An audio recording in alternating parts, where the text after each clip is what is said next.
pag-uusapan natin ngayong umaga ang slander by deed at slight physical injury.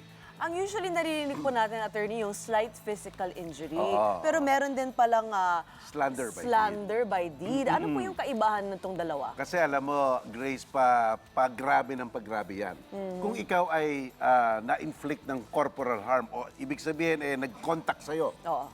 tinulak ka, etc. At madaming nakakuha at ikaw ay napahiya, slander by deed yun. Okay. Wala namang bukol ka, wala namang nangyari sa'yo, hindi man lamang namula ang iyong pisngi sa sampal, wala, pero napahiya ka sa madla sa pamamagitan ng kilos ng iba, tinulak ka, inano ka, ginawa kang parang kayang-kaya niya, binuli ka, slander by deed yan. Pero oras na nagkaroon ng isang pinsala, let's say buko lang, at ito hindi humilom ng 7 araw, o ang paghihilom nito ay 7 araw, o 9 na araw, yan ang tinatawag na slight physical injury. So, importante po talaga yung medical check after Yes. the fact. Oo, yan talaga. Napaka-importante kasi nagiging slander by deed, slight physical injury.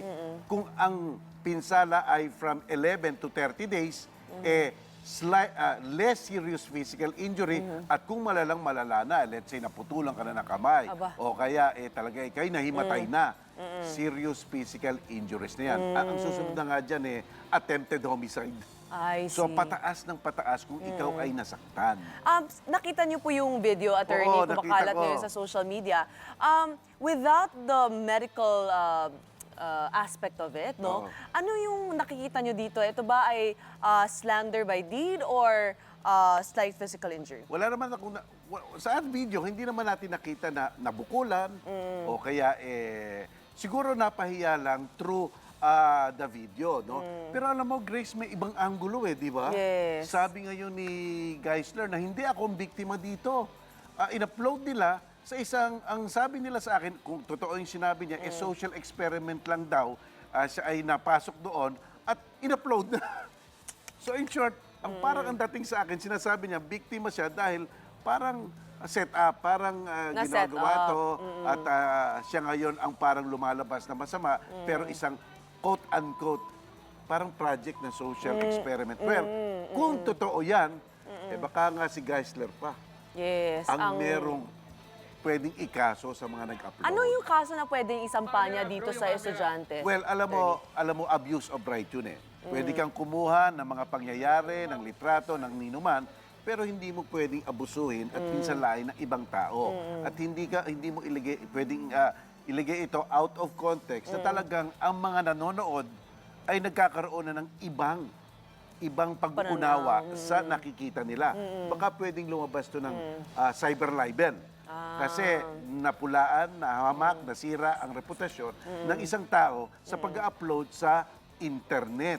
Kaya kung iyan ang nangyari, Okay. Attorney, balik tayo sa slander by deed at physical injury, slight Yes. physical injury. Oo. Ano po yung parusa dito sa dalawa? Well, konti lang, mababa lang. Slight physical injury, siguro up to 30 days lang yan, tsaka multa ng 200 piso. At ganoon na rin sa slander by deed, mababa lang. So, pwedeng magpiyansa dyan.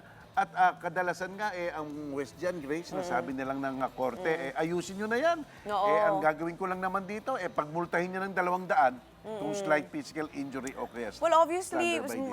sumama ang loob ni Baron Geisler kasi Oo nga. sabi niya, sira na nga ang reputasyon ko. Yes. At humingi naman ako ng tawad, nakiusap Oo nga. naman ako sa inyo, in-upload nyo pa rin. So there is intention to destroy his reputation. Oh. Ano po yung kaso ni Baron sa mga estudyanteng nag-upload mismo? So katulad ng sinabi nyo kanina, yung cyberbullying or cyber libel. Right, pwede. Kung totoong talagang na-set up siya at talagang pininsala siya. Kasi ang una naman dapat talagang intensyon noon wala lang, di ba? Yes, yes. So kung talagang na-set up siya at ginawaan siya ng paraan para magmukhang masama, talagang maaring cyber libel yan. Kailangan mapanuri po tayo sa social media ngayon, no? Kasi dahil kung napanood niyo yung video, kaagad-agad, may isip mo talaga na nasa mali ang si Baron Geisler. Yes, oo. Pero pag narinig mo yung kwento behind what happened, Yes. naku, mukhang hindi lang yun talaga yung context ng buong pangyayari. Oo, may ibang istorya. Halimbawa, Grace, sinabi ko, Grace, sampalin mo ako. Pero yun lang ang clip na nakita. Yes. Baka akala ng mga tao, kung ano nang ginawa ko sa'yo.